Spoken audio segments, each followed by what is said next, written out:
Hello, and welcome to Devotion to Writing, a channel dedicated to helping you cultivate a daily writing practice.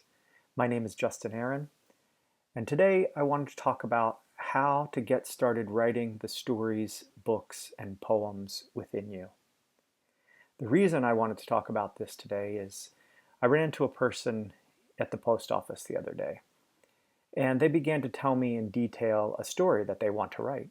And it was a terrific story. I mean, I was riveted. It was a beautiful story about their life. It was filled with passion. They were telling it passionately. Uh, it was really a story I'd love to read. I mean, the details are so sensuous and specific. I could really feel the story. And so I asked, how's the writing going? And they answered that they hadn't started. And then they asked me, how did you write your books? This is a question in one way, shape, or form that I have received workshops at conferences and readings, and I've also heard it in other events with other authors, that people from the audience will ask the author after hearing them read, how did you write your book? I think what they're really asking, I know what they're really asking is, how can I write my book? How can I write my poem? How can I write my story? They're looking for some kind of magic antidote to writing. And I have to say, there is no secret formula. This is the truth of it. There is no shortcut to writing. The truth about writing is rather mundane, in fact, and not magical, nor mysterious. The answer to how we write the things that we need to write is simply that we have to sit and begin. To write, we must begin to write.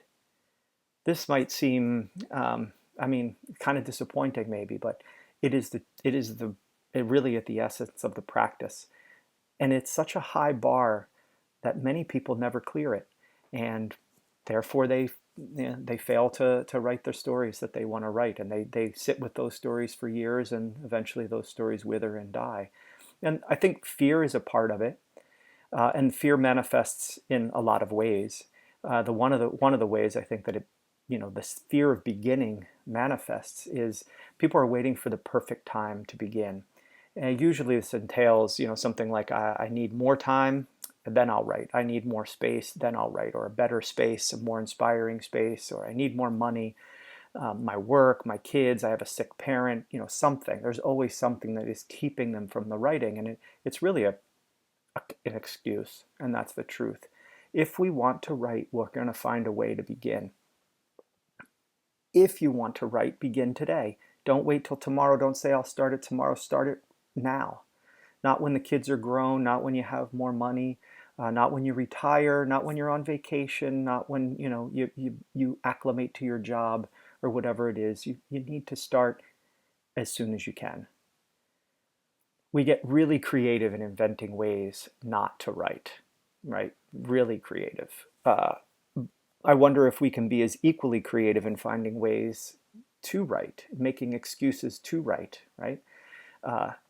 Making excuses not to pick up that phone or send the email or go on the errand that we don't really need to do that could wait till later, and actually find a way to get to the page and write that story or that poem that is in us.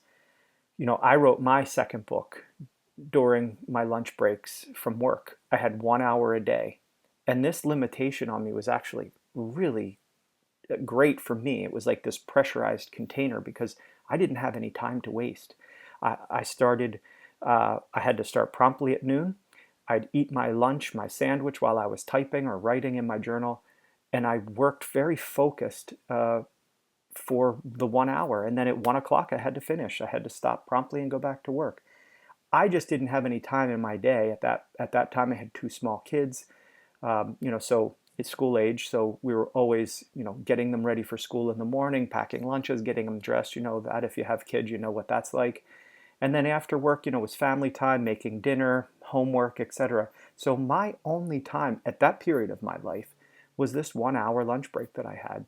If I wanted to write, I had to make use of that. And so that's what I did. That's the time I found to do it.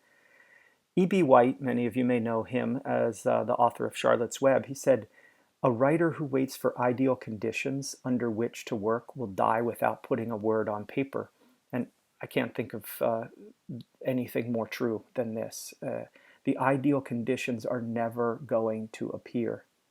Okay, so you just have to create the conditions for yourself in which to write. In whatever time you can carve out, make that sacred time, get to the page, even if it's 10 minutes a day.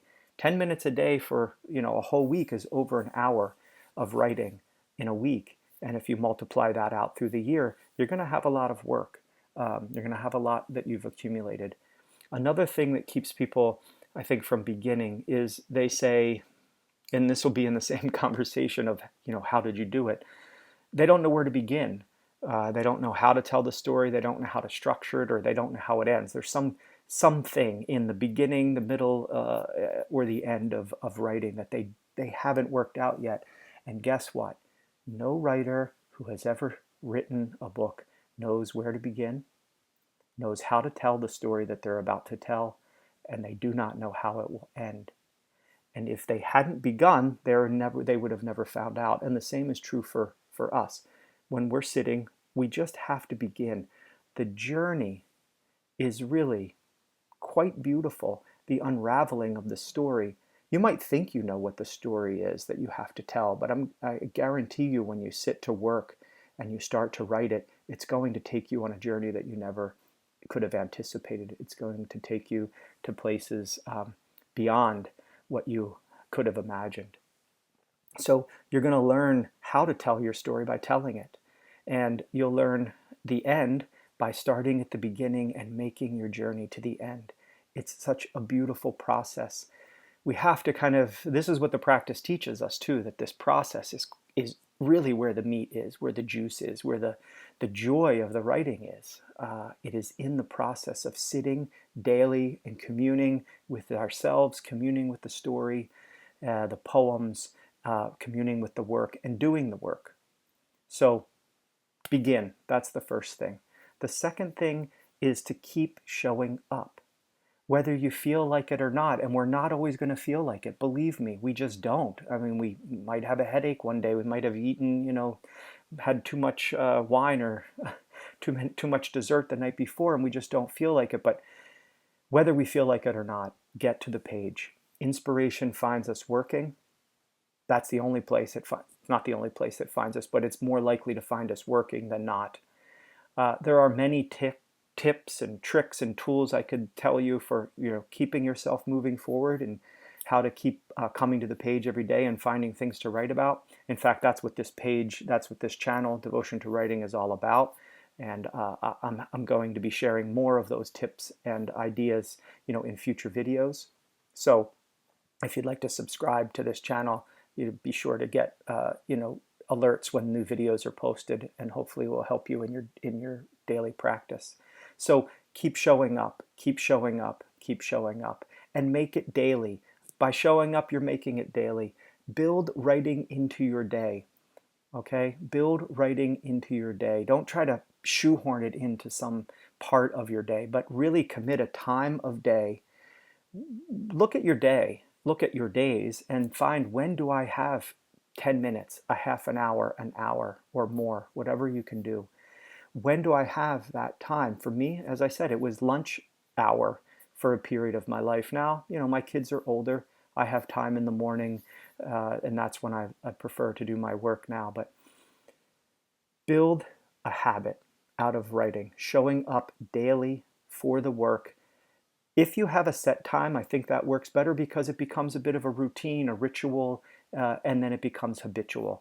And that dedication of a certain time each day, every day, write for a certain amount of time each day, every day, and then really make this sacred, right? Don't schedule appointments or dates, or meet somebody for coffee, or don't make anything around this. Block this, as I said before, block this period out of your day, and that is your writing time, and honor that. The Japanese novelist Haruki Murakami said in an interview that the repetition itself becomes the important thing, and this is so true. We can't know this until we have a practice, but that the repetition becomes its own momentum. It becomes our momentum. It also becomes this deepening and sweetening of ourselves and the work. We and the work, we kind of we blend, we marry, uh, we start to live with the work. And when we live with the work due to, bringing our attention to it daily, our aliveness to it daily, its aliveness starts to live in us and to sing with us. And so when we arrive at the page each day, it's already there and it's been working. Even when we're not at the page, we've been working, and the story, the poems have been working themselves. And so we get to the page, and there's really just this beautiful deepening and sweetening of this relationship of us with the work, of us with the story, of us with the poems. So, many writers that who you read and you love, they have, if they don't now, maybe they're so successful they don't have full-time jobs, but at one point I guarantee that they had full-time jobs. They have families, and still they found time to write. You have to make the writing important. If the story is important to you, make the time to do it. So begin.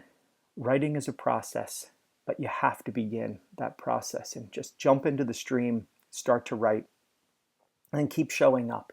Make writing a habit, and it'll become a lifestyle. It will be seamlessly incorporated into the daily routine of your life. You won't even have to think about writing, especially if you set a time to do it. And if you investigate, if you look up writing habits of successful writers, say, Google that, you're going to find, I think for the most part, many of them write in the morning. And I think that's because the day tends to get crowded and responsibilities come in, unforeseen things arise, and before we know it, the day is gone.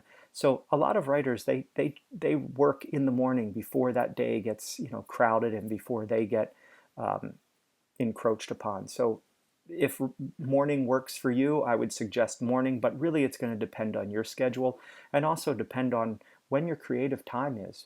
But whatever this time is that you set for yourself, really make it unassailable. Just, it's that time, 8 to 9 every morning. That is when I write, and nothing is going to encroach on that. So do that for yourself. So begin. Writing is a process. Keep showing up. Make writing a habit. It becomes a lifestyle. And make it daily. And the repetition will become its own conveyance. And the work will carry you along.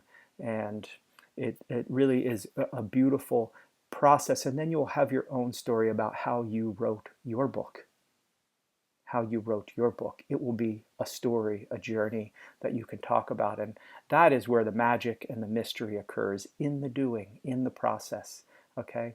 That is really the beauty of writing that I think people miss who aren't engaged in the practice of writing and creating. So I'm going to talk about this in more detail in future videos about how to make writing a habit, for example, tips about how we cultivate a habit, and also tips on how to show up daily, even when we don't feel like writing, how we can get to the page and kind of get ourselves moving. Because sometimes, if we're not engaged with a story or poems that we're trying to create, and we get to the page and we're like, I have no idea what to write. Well, that's what this channel will be talking about. Hopefully help give you ideas, even some prompts, ways to move forward on the page and really cultivate that daily writing practice, which is so important. So thank you for watching. Again, my name is Justin Aaron. You can check out devotiontowriting.com if you're interested in any workshops, online or in-person workshops that I'm offering. I thank you for being here. It's really a great honor for me to be able to share with you what has worked for me as a writer, and I hope that you write deeply. Thank you.